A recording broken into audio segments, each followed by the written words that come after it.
En algunos domingos por la tarde había estado tomando sermones para hablar del oficio pastoral y diaconal, y es posible que en algún momento vuelva a tocar ese tema, dado que como iglesia local estamos en un proceso de tener diáconos en nosotros, evaluar y confirmar diáconos, y en el futuro, si el Señor lo permite, también bueno sería que haya también entre nosotros más pastores y más diáconos.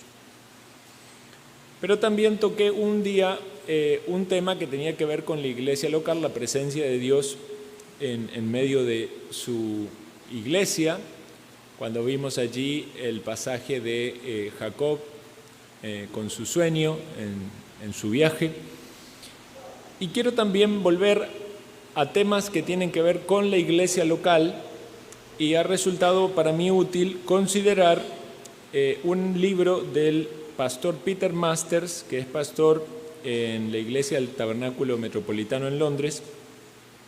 El libro se llama Tenemos una política, pero el tema del libro es la iglesia local, y la idea con la cual él plantea el libro, quizás la palabra política se presta a confusión, ¿verdad? Porque uno lo relaciona con política de, digamos, de gobiernos y partidos políticos. Pero la idea que él quiere plantear es cuál es la meta, cuáles son los objetivos que debe tener una iglesia local.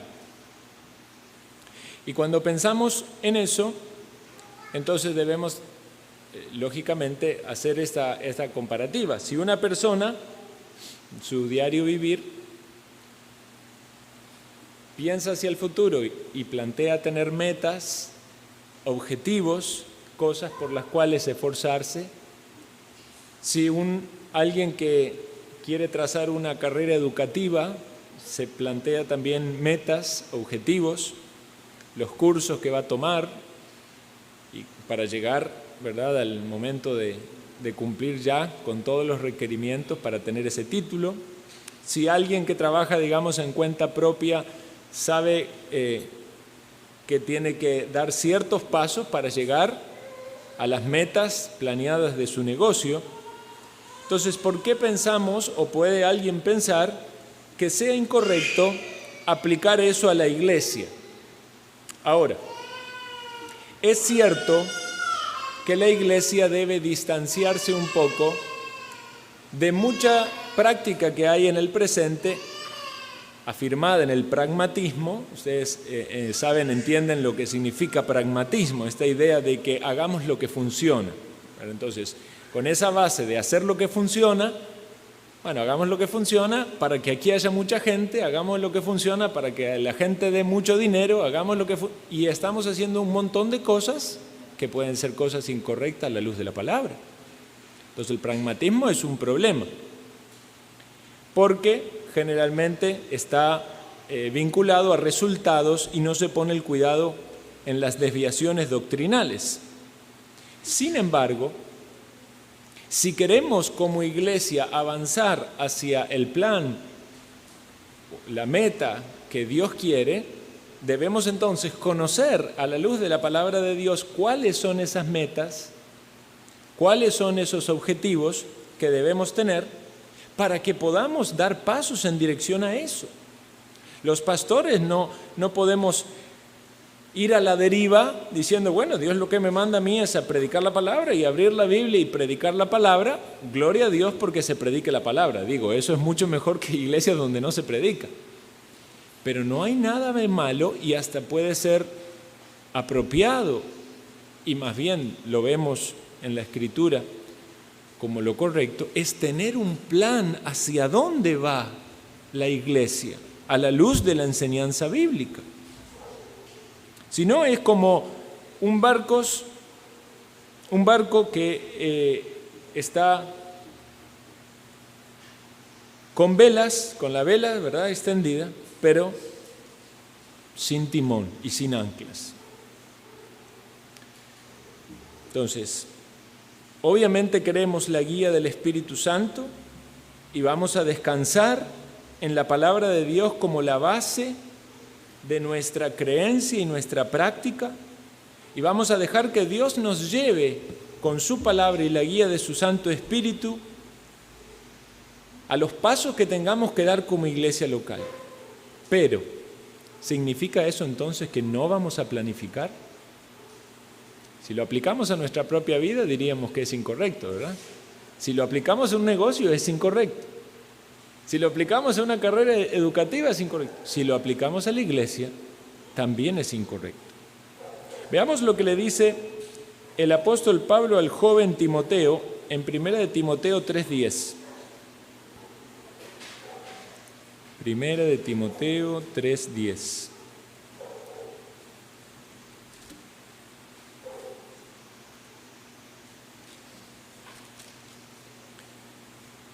Dice así: pero tú has seguido mi doctrina, conducta, propósito, fe, longanimidad, amor, paciencia. Bueno, la lista sigue, pero la palabra yo que quiero poner énfasis es la que dice allí propósito. Pero tú has seguido mi doctrina, conducta, propósito. Esa palabra en el idioma original significa plan, designio, aspiración, meta, podríamos decir. Y es una palabra que da la idea de algo que es público, de algo que es mostrado. El plan de Pablo para su ministerio, para su vida, era de público conocimiento, era algo claro, era algo exhibido. Y Timoteo, como un buen alumno, lo debía conocer, pero no solamente eso, sino que tenía que aprender de ese plan. Por eso le dice: pero tú has seguido mi doctrina, conducta, propósito, y sigue la lista. En el versículo 14, en el mismo capítulo, dice: pero persiste tú en lo que has aprendido y te persuadiste sabiendo de quién has aprendido. Timoteo tenía que persistir en eso que había aprendido, y sin duda mucho de eso que había aprendido había sido enseñado, demostrado, ejemplificado por el apóstol Pablo. Entonces, vemos aquí con claridad que el apóstol Pablo no guardó su plan como algo secreto, como una fórmula que nadie debe saber lo que yo hago, simplemente que se den cuenta en el momento que lo hago, sino al contrario, él tenía un plan y fue claro en ese plan, trazó ese plan de manera tal de que fuera fácil de percibir para las personas, pero también a Timoteo lo exhorta no solo a que lo conozca, sino a que lo ponga en práctica. Debemos pensar como algunas ilustraciones o ideas que nos ayuden a fijar este concepto. Es como un artesano que está con su pupilo, ¿verdad?, moldeando, ¿verdad?, pero entonces queriendo que el pupilo no solo vea cómo moldea ese barro, ¿verdad?, esa arcilla, sino también de que él mismo agarre ya la masa y empiece a moldear. Otra idea que puede ayudarnos es la de un coronel explicando a sus soldados cuál es el plan que tienen, la estrategia de batalla frente al enemigo. No solo quiere que la oiga, sino quiere que en el momento que esté en el campo también la sepan, hacia dónde van, cómo se van a mover, qué van a hacer. Entonces, hermanos, vemos aquí que Timoteo fue un buen alumno. Vemos que hay un modelo que es aplicable no solo para Timoteo como buen alumno, sino para todos los pastores y para las iglesias. Es este modelo apostólico, ejemplificado por Pablo, diciendo de que Pablo había modelado, había transmitido una forma de vivir, una conducta, había transmitido una doctrina, pero también había transmitido un propósito. Y ese propósito tiene que ver con los pasos que iban a dar las iglesias en pos de hacer aquellos que Dios quiere que cada iglesia sea. Debemos entonces advertir el problema que hay de la inventiva en el ministerio. Y hoy eso es muy común, que cada pastor o cada iglesia digan: es que nosotros vamos a hacerlo así, de esta manera. y se van por una práctica, una forma que no es una manera consecuente con la Escritura. Como dijo una vez alguien que dice que cuando llegó al pastorado, entonces le dijeron, bueno, dice, usted viene ahora aquí a ser pastor en esta iglesia, dice, pero usted puede hacer lo que quiera porque nosotros sabemos que cada pastor tiene sus métodos, le dijo esta persona. Entonces el pastor medio sorprendido dice, bueno, dice, yo entiendo que puede haber distintas personalidades o distintos dones, pero cuando nos referimos a hacer algo en la obra de Dios no debería haber mucha variación, porque Dios ya ha determinado qué es lo que se debe hacer. Y él también pensaba entonces en esa ilustración, digamos, si una persona ya tiene agendada una operación, una cirugía, ¿verdad? Y en ese momento el médico que tiene que operar falta y viene un médico suplente. ¿Ustedes se imaginan al médico suplente decir, no, vamos a cambiar el método, no vamos a hacer esta operación así, vamos... Lo lógico sería que siga el proceso normal en el cual se espera que un cirujano proceda. Ahora, puede haber un cambio de ministro, una iglesia que tenía otro pastor, llega otro, puede ser que su personalidad sea diferente, puede ser que los dones sean diferentes, pero debería cambiar el plan para la iglesia. El plan para la iglesia no debería variar, debería ser algo que está determinado por Dios en su palabra, que la iglesia debe conocer, y que si en algún momento por una razón no está el mismo pastor y viene otro pastor con otra idea diferente y los hermanos ya están entrenados, dicen, pero ese plan que usted tiene no es el plan de Dios.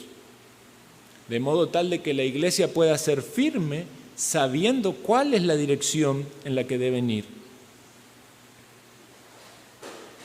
¿Es importante la sana doctrina? Claro que sí, Pablo lo dice, tú has seguido mi doctrina. ¿Es importante la predicación? Claro que sí, es necesario que la predicación sea realizada, transmitida vehementemente y que los dones se desarrollen en esa área. Pero ¿podemos solamente descansar en estas cosas si no hay un plan, si no hay un rumbo, si no hay una dirección? Entonces, hermanos, creo que esta introducción nos ayuda a pensar que las metas y los objetivos de Dios para la iglesia local deben ser conocidos por cada uno de los miembros o de los asistentes de la iglesia, pero deben ser perseguidos por todos.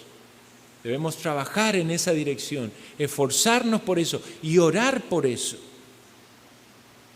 Y el apóstol Pablo tenía un conjunto de aspiraciones, no era una sola cosa, sino que eran objetivos varios, pero claros, bíblicamente establecidos, imitables para nosotros, un patrón para todos los creyentes. Por eso dice en la carta a los Filipenses, veamos Filipenses capítulo 3, versículo 17, hermanos, sed imitadores de mí, y mirad a los que así se conducen según el ejemplo que tenéis en nosotros. Pablo podía decir con una limpia conciencia que él estaba trazando un estilo de vida, de conducta, de ministerio y una proyección en los pasos que daba que era digno de ser imitado. Entonces, quiero leer para ustedes cuáles son esas metas o esos objetivos que vamos a estudiar, y yo voy a seguir el planteo que deja allí el pastor Peter Master, porque me parece muy apropiado. Obviamente en cada uno de estos temas yo tomo algunas cosas, pongo algo también de mi meditación o ejemplos o otros textos que puedan ser útiles para la exposición. Pero estos deberían ser objetivos o metas claras para nuestra iglesia local, y después que las conocemos, debemos incorporarla en nuestra forma de vivir y en nuestro sentir de iglesia y en nuestra práctica de iglesia. Número 1, una iglesia que adora verdaderamente. Y hoy vamos a meditar en esta. Hasta ahora es una introducción, ahora vamos a meditar más en eso. Una iglesia que adora verdaderamente. Número 2, una iglesia que ora. Una iglesia que ora. Número 3, una iglesia santificada. Una iglesia santificada. Número 4, una iglesia trabajadora. Una iglesia trabajadora. Número 5, una iglesia que aprende. Una iglesia que aprende. Número 6, una iglesia evangelística. Una iglesia evangelística. Número 7, una iglesia separada. Ya pueden ustedes ir quizás pensando lo que cada uno de esos temas significa. Una iglesia separada. Número 8, una iglesia que se esfuerza. Una iglesia que se esfuerza. Número 9, una iglesia que ama. Una iglesia que ama. Y en último lugar, número 10, una iglesia con fe. Y podemos hacer una rápida evaluación y decir, ¿son estos objetivos, metas bíblicas? Y vamos a convenir en que sí. ¿Son estas cosas que nosotros deberíamos incorporar para nuestra propia vida y propósito de iglesia? Bueno, lo que vamos a hacer es ir meditando cada uno de estos temas en los domingos que siguen y vamos entonces ahora con el primer objetivo. Una iglesia que adora verdaderamente.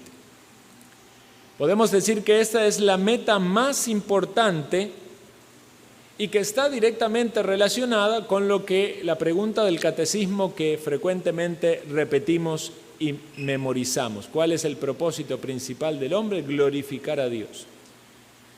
Evidentemente, como iglesia, deseamos glorificar a Dios y como iglesia nos reunimos para rendir culto a Dios. Y la idea de culto es la idea de la adoración. Es verdad que podemos adorar a Dios en cualquiera de las cosas que hacemos en nuestro diario vivir, aunque nos resulte a veces un tanto distante de la idea de adoración, pero en nuestro trabajo, en nuestro estudio, en el momento en el hogar y en todo lo que hacemos podemos estar adorando a Dios. Sin embargo, hay un momento también especial donde damos adoración a Dios de manera personal, quizás privada, pero damos o rendimos adoración a Dios como iglesia.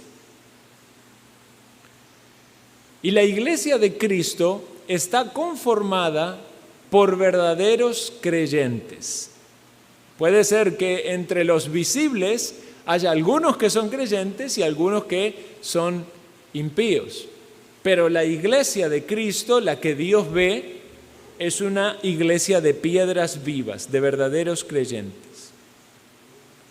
Cuando se une gente a nuestra iglesia en la membresía, procuramos conocer de su testimonio, de su conversión y de los frutos de cambio en su vida personal, de modo tal que podamos todos con una conciencia limpia decir, él o ella es una piedra viva.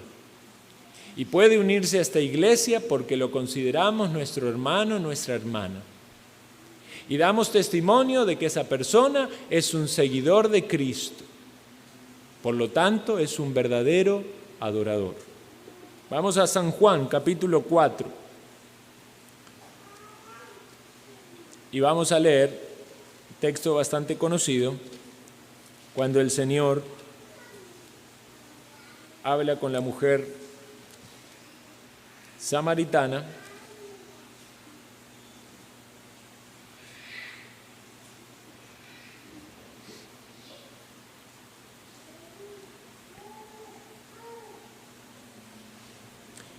Dice el versículo 22, San Juan 4, 22. Vosotros adoráis lo que no sabéis, nosotros adoramos lo que sabemos, porque la salvación viene de los judíos. Mas la hora viene, y ahora es, cuando los verdaderos adoradores adorarán al Padre en espíritu y en verdad, porque también el Padre tales adoradores busca que le adoren. Dios es espíritu, y los que le adoran en espíritu y en verdad es necesario que le adoren. Entonces, es nuestra responsabilidad como iglesia de Cristo, como aquellos que hemos recibido la salvación en Él, adorarle. Y le adoramos conforme es agradable a Dios y únicamente posible hacerlo, en espíritu y en verdad. Justamente en el sermón de la semana pasada habíamos meditado acerca de eso. Dios es espíritu y por tanto nuestra adoración es espiritual, en contraste, ¿verdad?, con algo físico o material. Y es una adoración basada en la verdad, por lo tanto, en la palabra de Dios y en lo que Él ha determinado. Nunca ha habido tantas distorsiones acerca del concepto de adoración como lo hay en el presente. Hasta el punto tal de que para muchas personas decir la palabra adoración es sinónimo de cantar o de una música especial. No es lo mismo, dicen algunos, alabanza que adoración, o están ahí con el tiempo de cantos y dicen, bueno, ahora ya vamos a dejar de tiempo de alabanzas, ahora vamos a pasar a la música de adoración. Eso no es una idea bíblica.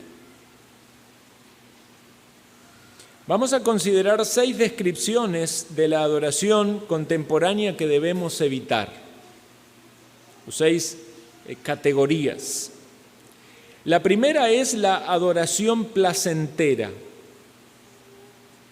Esta adoración, la adoración placentera, es la que pone el gozo o el énfasis en la adoración de experimentar placer o satisfacción en esa adoración que está brindando. Es decir, que lo importante es mi placer a la hora de adorar. Sí, es cierto, voy a la iglesia y allá me reúno con la gente y tenemos nuestro tiempo de adoración, pero tiene que ser algo placentero. La idea es que quiero encontrar satisfacción en eso. Y es la mentalidad del cliente, ¿verdad? La mentalidad del el que va a un restaurante y está esperando que le sirvan porque ahí paga por eso, ¿verdad? Entonces, esta mentalidad, si alguien la trae a la iglesia y yo vengo a tener un momento de placer en la adoración, y si vengo a la iglesia y no me siento chineado, atendido, y no es de mi agrado, no me produce placer a mí, entonces no hubo adoración. La adoración no pone como meta nuestro placer.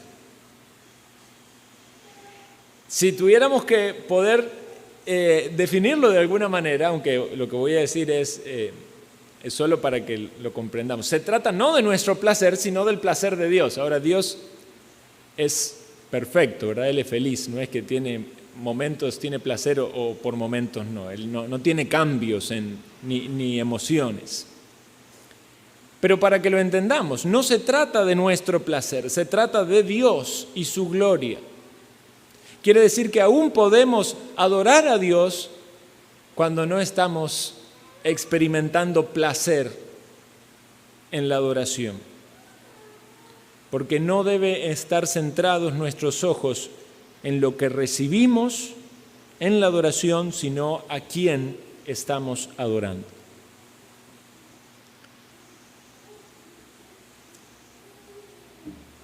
El segundo error en la adoración estilo moderno. La adoración estilo moderno, este es el nombre que le atribuye el pastor Master, tiene que ver con ese estilo de adoración donde se toman las cosas de este mundo y se incluyen en nuestro tiempo de culto. Básicamente tiene que ver con tomar la música del mundo, la instrumentación del mundo, la ambientación del mundo, y ustedes saben que hay muchas iglesias que ya han removido el púlpito. Entonces ponen ahí un sofá Y también sacan las bancas y ponen varios sofás y mesas bajitas, ¿verdad? Entonces ya parece que no estamos en una iglesia, nos sentimos como en una sala de una casa, más cómodos, más confortables. Y ese ambiente ya es totalmente distinto. De algún modo, queriendo parecerse al mundo. Ahora, entendamos esto, no es que tiene nada de malo estar en una sala de casa y muchas iglesias fueron en hogares. Pero cuando ya las iglesias, el grupo en un hogar ya se ve que es un grupo demasiado grande y deciden entonces, en común acuerdo los hermanos, como aquí sucedió, ya alquilar un local como este, reunirnos y todos. ¿Qué es lo que estamos buscando nosotros? ¿Estamos buscando aquí rendirle culto a Dios? Sí, ¿ok? ¿Cómo lo vamos a hacer? ¿De dónde vamos a tomar las ideas y de dónde lo vamos a copiar? Bueno, esto es lo que hacen esta adoración del estilo moderno. Busca cosas del mundo para que la gente no sienta que está en un templo, no sienta que está en la iglesia, o para que sienta que es la música de su agrado. Y debemos recordar lo que la palabra nos dice acerca de la amistad con el mundo, que el que es amigo del mundo es enemigo de Dios. Y sería un gran problema si la iglesia quiere adorar a Dios pareciéndose al mundo. Y todos aquellos que quisieron parecerse al mundo para adorar a Dios, terminaron dejando de adorar a Dios y yéndose al mundo. Tercer error y desviación en la adoración informal. La adoración informal es algo también bastante frecuente hoy. Es esa adoración relajada, ¿verdad? Donde el que preside o el que predica es básicamente un bromista, habla trivialidades, hace reír a la gente. Es informal, o sea, usted no se sienta presionado de que aquí tiene que estar haciendo silencio, es algo informal. Siéntase cómodo.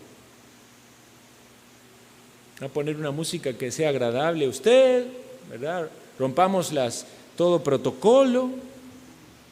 ¿Es esta una idea que sale de la palabra de Dios, hermano? La adoración no significa que debemos perder la sencillez, pero es informalidad. ¿Acaso Dios no exige orden?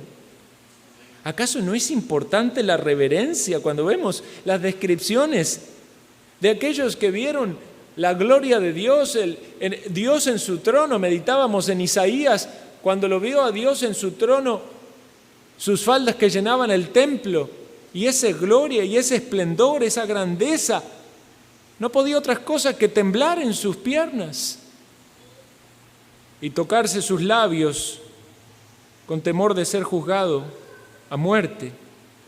Dios exige reverencia, orden. Hay grandeza en su templo. Es cierto, este no es el templo de Dios, no nos referimos a las piedras, pero es la iglesia de Dios la que es su templo. Debemos ser un templo reverente, limpio. Por lo tanto, está mal la adoración informal. En cuarto lugar, la adoración estética. Estética, eso tiene que ver, ¿verdad? Las mujeres piensan en la estética, en maquillaje que se ponen. Esto pone el énfasis en cómo sale la presentación, la performance, dirían, ¿verdad? ¿Cómo salió todo? A ver cómo estuvieron las luces, cómo estuvo la instrumentación, cantó la banda, ¿verdad? Bueno, algunos le meten la danza. Y el problema de esas cosas, porque debemos reconocer algo, no hay nada malo en la excelencia. Dios nos llama a cantar. Y nosotros, hermanos, todavía estamos recién aprendiendo a cantar y quiera Dios que nos ayude, porque algunos por ahí luchamos con ya una cuestión de oído, de capacidad, ¿verdad? No, pero hacemos nuestro mejor esfuerzo para cantar de la mejor manera. Ojalá podamos aprender a hacer voces, ojalá entonemos mejor, ojalá aprendamos más. Pero si pensamos que dependiendo de la forma en la que cantemos, entonces vamos a ser mejores adoradores a Dios, estamos poniendo o estamos confundiendo los medios con los elementos. Eso puede ser un problema. no depende de la estética la adoración. Puede ser que quizás una iglesia no canta de la mejor manera, pero en su corazón está adorando a Dios en espíritu y en verdad, y otra iglesia con coros angelicales están en otra cosa. Entonces sí vamos a querer cantar bien, hacerlo bien, dice la Biblia, tañendo con júbilo, esforzándonos por todo lo que hagamos, en cada una de las cosas, en el presidir, en las oraciones, en la exposición bíblica, en el canto, en todo lo que hagamos, que haya excelencia, pero entendiendo de que adorar a Dios no reposa en cuán bien hacemos cada una de esas cosas. En quinto lugar, un terrible error es la adoración extática. Y esto es bastante común en ciertas iglesias donde se procuran y promueven estados emocionales muy eufóricos, donde lo que quieren lograr es que la gente llegue a un éxtasis y una mezcla de misticismo y creencias, podemos decir casi que con influencia demoníaca, más que del Espíritu de Dios. Qué terrible aquellos que caen en ese tipo de adoración, donde no usan su sentido racional. ¿Acaso no nos dice la Biblia que debemos presentarnos a Dios en nuestro cuerpo, que es culto racional? Debemos usar nuestra mente. Dice, cantad con el entendimiento. Es necesario usar nuestro entendimiento a la hora que oramos, a la hora que cantamos, a la hora en que estamos adorando a Dios. Entonces rechazamos esa adoración estática, como en estado de trance. Y en sexto lugar, otro error es la adoración superficial, caracterizada por generalmente esas canciones con muy poco contenido doctrinal, con unas cuantas expresiones emotivas de fidelidad a Dios o de deseo de estar con Dios, pero carentes de valor doctrinal. Tristemente muchas iglesias desprecian los salmos. Hoy cantábamos un salmo, Salmo 57. Qué bueno, hermano, es que cantemos salmos. Qué bueno es que cantemos himnos que son buenos no porque son antiguos, aunque realmente muchos himnos antiguos son muy buenos, sino porque son doctrinales, porque son bíblicos, porque tienen motivo de alabanza a Dios en su letra y en su exposición doctrinal. En los últimos 50 años, muchísimas iglesias han caído en algunos de estos errores a la hora de experimentar su adoración. Una adoración superficial, una adoración extática, una adoración estética, una adoración informal, una adoración estilo moderno o una adoración placentera. Hermanos, si cuando usted viene a la iglesia, tienen claro que debe adorar, pero está teniendo en mente que adorar es alguna de estas cosas, deséchelo de su mente. Eso no es la verdadera adoración. La verdadera adoración, como leímos en ese versículo, puede ser con mis pensamientos, con mi actitud y con mi lenguaje, porque dice que es en verdad, por lo tanto el lenguaje está incorporado. Es necesario para que haya verdad, de que haya conceptos, y generalmente en la adoración son expuestos en nuestras oraciones, en nuestras canciones, o son expuestos en la palabra que es predicada. Pero aún en aquel que no está predicando, en este caso yo estoy exponiendo, ustedes están oyendo, ustedes pueden estar adorando porque hay conceptos que están viniendo y ustedes lo están aceptando o rechazando en su mente, y obviamente deben aceptarlos si son bíblicos, deben rechazarlos si no son bíblicos. Pero en tanto y en cuanto están tomando la verdad de Dios y recibiéndola y teniendo el pensamiento y la actitud correcta, están adorando a Dios. Adoración en espíritu significa que no requiere acciones corporales, ni ritos físicos o ceremonias externas. Hermanos, ustedes están allí sentados y no están haciendo nada, digamos, físicamente, más que permanecer sentados, pero pueden estar adorando a Dios, porque es algo espiritual, Dice el pastor Peter Master, mucho de lo que vemos hoy no es adoración verdadera, sino entretenimiento y autoindulgencia emotiva. Por lo tanto, hermano, cuando usted viene a esta iglesia y ve cómo nosotros adoramos a Dios, no caiga en el error de decir, ay, esta iglesia, qué aburridos que son, qué poco fuego que hay allí. No hay vida, parece espiritual, el espíritu no se manifiesta. Es que usted está teniendo un concepto distinto de adoración del concepto que nosotros tenemos.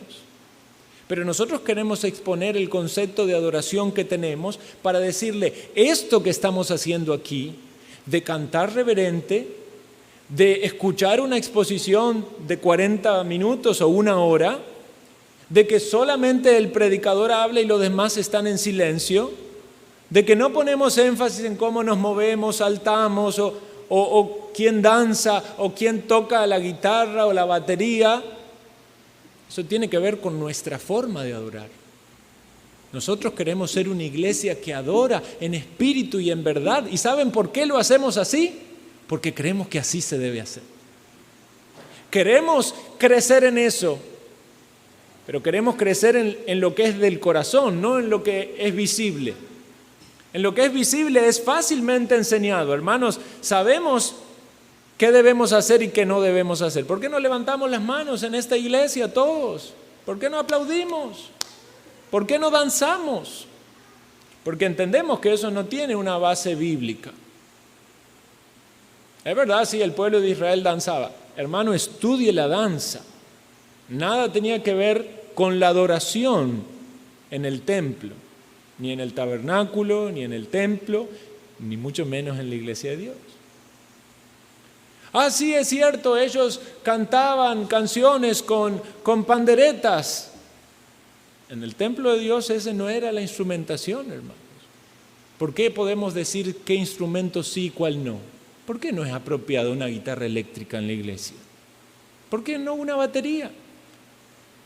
Porque entendemos lo que la Biblia nos enseña de la adoración, que debe ser algo reverente, que debe ser algo que mueva nuestro espíritu a Dios, no nuestro cuerpo, no nuestro pie, no nuestra naturaleza carnal o podemos decir, para que no se malentienda, física. No hay nada de malo en el ritmo, ¿verdad? No hay nada de malo. La música tiene ritmo. Cantamos himnos y tienen ritmo. Pero cuando usted pone algo que enfatiza el ritmo, genera otras cosas en nuestro cuerpo, más que un espíritu reverente y de adoración y de comunión. Por eso a los soldados le ponen una marcha. ¿Por qué le ponen a los que están? ¿Por qué? Porque eso genera algo. ¿Por qué hacemos algo y por qué no lo hacemos? Debe tener explicación bíblica. No se trata solo de tradiciones. Queremos adorar a Dios con pureza, hermano. ¿Usted quiere adorar a Dios con pureza? Entienda que esto tiene que ver con la palabra de Dios. La adoración requiere el uso de nuestro intelecto, requiere nuestro discernimiento espiritual, doctrinal.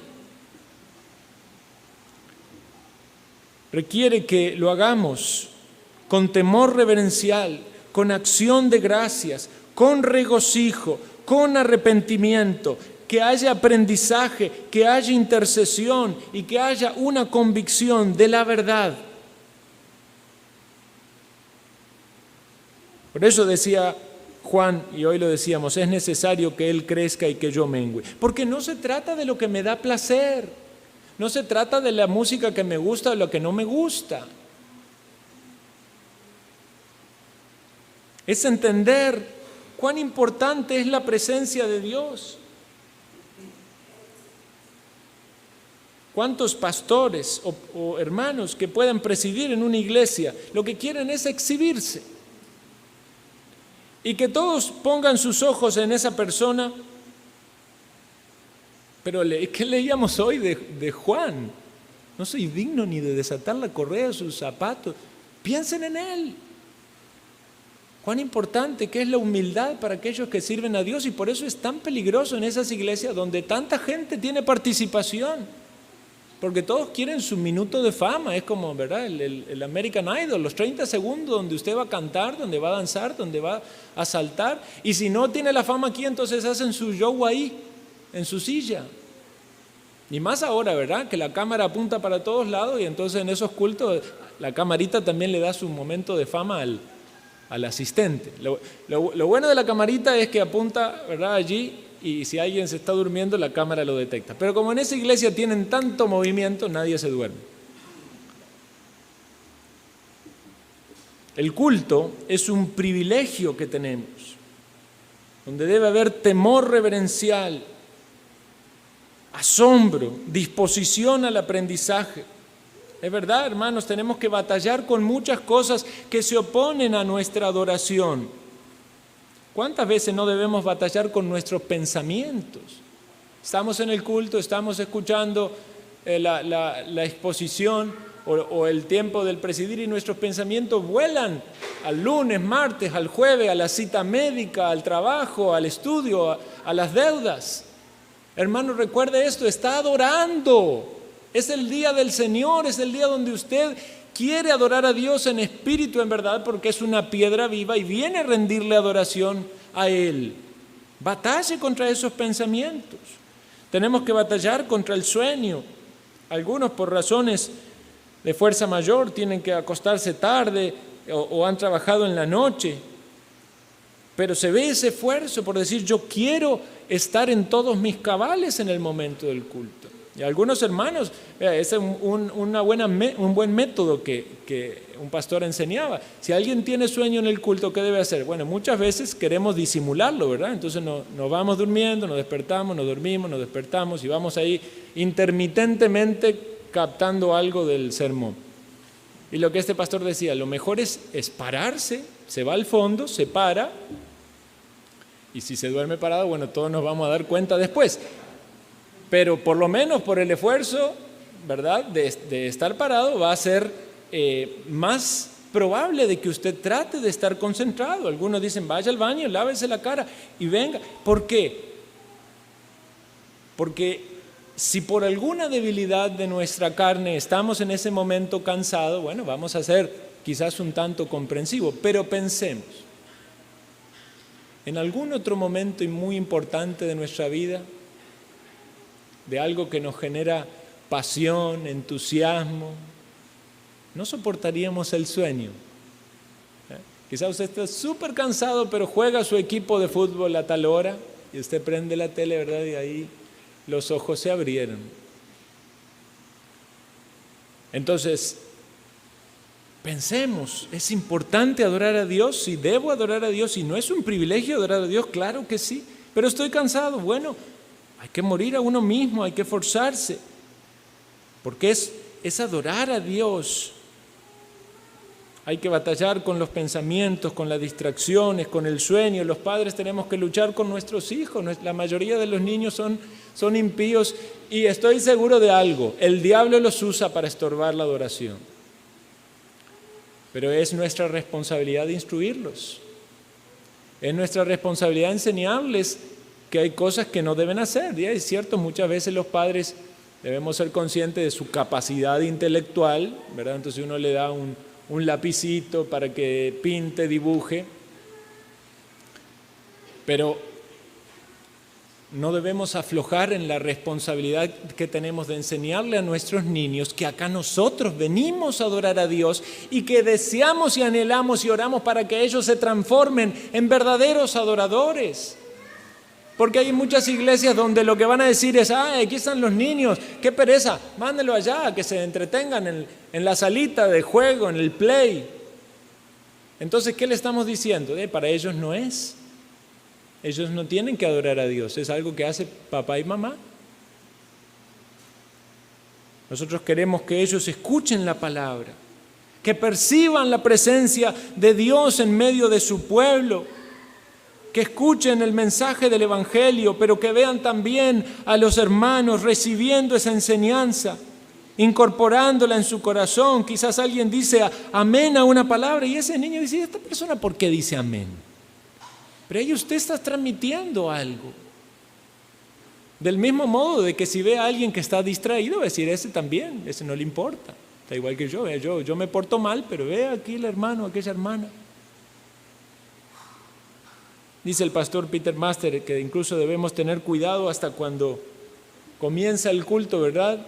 Creo que nosotros lo estamos haciendo bastante bien, pero en algunas iglesias empiezan a dar los anuncios, ¿verdad? Y del anuncio de esto y el anuncio de lo otro, y a veces hasta lo hacen en el medio del culto. Eso no forma parte del culto, hermanos. O sea, lo que hay, los elementos que están determinados por Dios para el culto, están expresados en la Biblia. Oraciones, canciones, salmos, alabanza, la lectura de la Escritura, la exposición de las Escrituras.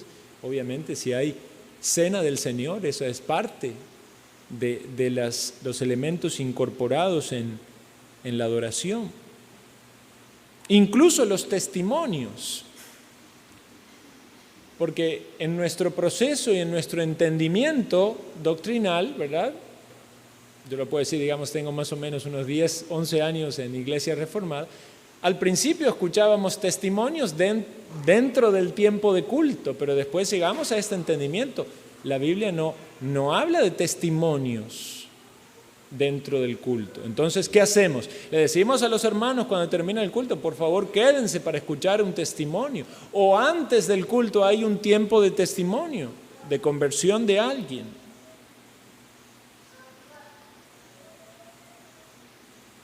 Entonces, aquellos que adoran a Dios, tanto el que expone como los que están recibiendo, están pasivos, tanto aquel que preside y dirige el canto o la oración como aquellos que participan desde su lugar, debemos esforzarnos por entender de que cada uno de nosotros somos parte de la adoración que estamos elevando a Dios como una iglesia.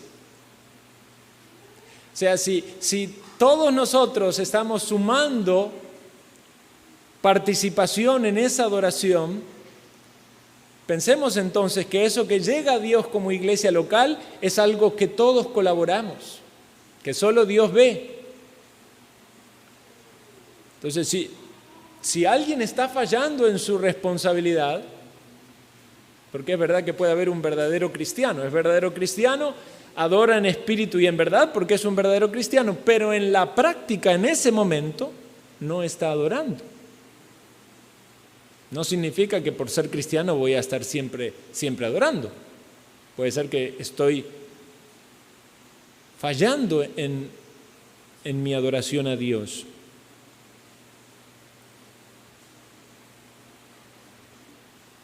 Si alguien llega tarde a la iglesia y ya empezó el culto, eso es algo que afecta a la adoración general de la iglesia.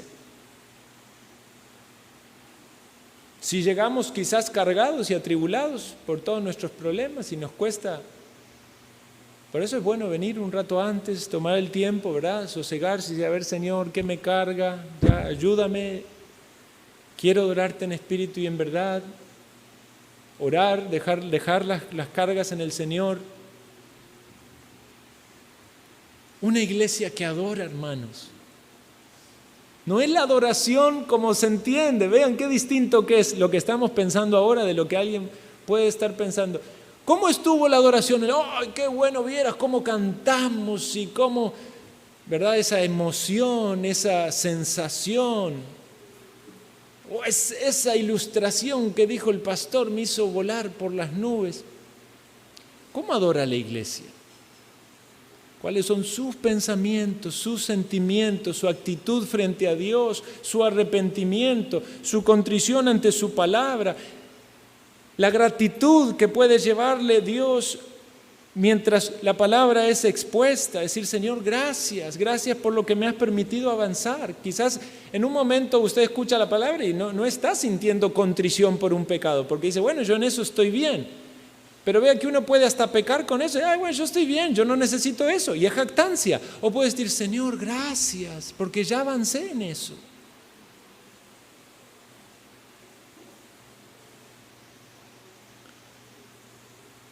Cuando alguien oye el sermón, qué fácil que es caer en detectar los errores del predicador, o en comparar un predicador con otro, o en evaluar la exposición. Es un problema. Todos los que hemos ido a seminario tenemos ese problema, porque muchas veces nos han puesto a evaluar sermones.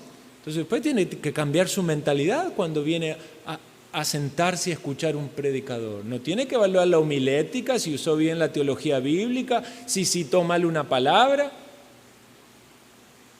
Ahora, evidentemente todos los predicadores tendremos que mejorar en algo y será parte de nuestro desafío para ser mejores siervos de Dios, pero puede transformarse en un tropiezo para alguien. Profundizar en la actitud y en el entendimiento espiritual de nuestra adoración y mejorarla en las fuerzas del Espíritu de Dios nos va a llevar a tener más gozo. Vea, difícilmente si usted viene con disposición en su corazón, clamando al Señor de recibir bendición, de ser de bendición para otros, difícilmente se vaya y se sienta vacío. Puede ser que el predicador haya sido muy malo en su sermón, pero si usted viene dispuesto a adorar a Dios y abre sus oídos a la palabra, sin duda usted va a estar adorando a Dios y va a recibir bendición en eso. La verdadera adoración nos hace más humildes, menos egoístas, más sumisos a Dios, más dependientes de Dios. En la verdadera adoración el creyente es santificado y la iglesia crece. Una iglesia que adora a Dios. Hermanos, si nuestra adoración se transformara como era antes holocaustos, ¿verdad? Hacían holocaustos, un sacrificio, ¿verdad? Y quemaban la carne y de la carne subía ese olor. Bueno, aquí hay mucha gente que le gusta la carne y los asados. Hoy hablamos de eso, ¿no? Que es muy rico el olor asado, ¿verdad? Lamento por los vegetarianos que hay aquí o veganos. Pero a Dios se ve que le agradaba ese olor, ¿verdad? Porque por eso requería sacrificio. Ahora, transportemos esa idea a la adoración que sube aquí hacia Dios, en lo espiritual, que tiene que ver con pensamientos, con emociones, con actitudes, con acciones. Y pensemos también si de esa adoración que sube, ya subió, ya está, ya adoré y me voy, o me llevo de esa adoración para seguir siendo un adorador en la semana. ¿Qué fue lo que el Señor me dio en el día del Señor? ¿Qué aprendí? ¿Cómo lo puedo poner en práctica? ¿A quién puedo discipular? ¿Cuál fue el ejemplo de Juan el Bautista? ¿Cómo puedo ser un mejor adorador? Porque adoramos a Dios no solamente el domingo, ¿verdad? Adoramos a Dios en todas las cosas que hacemos, cada tiempo de nuestra vida. El tema es cómo le adoramos. ¿Cómo le adoramos?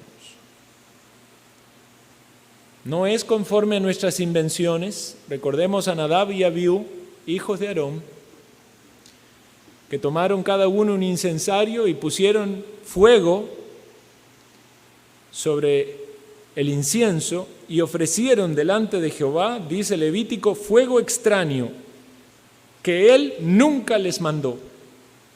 Y salió fuego de delante de Jehová y los quemó y murieron delante de Jehová. Hermanos, la adoración es algo serio. Es algo serio, sí, lo que se hace aquí en una iglesia. Nosotros no queremos exponernos al fuego de Dios. Más bien, demasiada misericordia de Dios hay en este mundo, porque si el castigo ante una adoración falsa fuera tan inminente como fue aquí, ¿cuántas iglesias quedarían, verdad? Vean lo que dice Apocalipsis 4 como una descripción de aquellos que están frente al trono.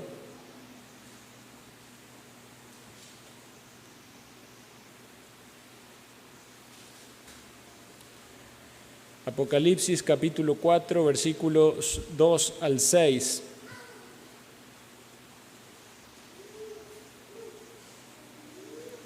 Y al instante yo estaba en el Espíritu, y he aquí un trono establecido en el cielo, y en el trono uno sentado, y el aspecto del que estaba sentado era semejante a la piedra de jaspe y de cornalina, y había alrededor del trono un arco iris semejante en aspecto a la esmeralda, y alrededor del trono había 24 tronos, y vi sentado en los tronos a los 24 ancianos vestidos de ropas blancas, con coronas de oro en sus cabezas, y del trono salían relámpagos y truenos y voces, y delante del trono ardían 7 lámparas de fuego, las cuales son 7 espíritus de Dios, y delante del trono había como un mar de vidrio semejante al cristal, y junto al trono y alrededor del trono 4 seres vivientes llenos de ojos delante y detrás.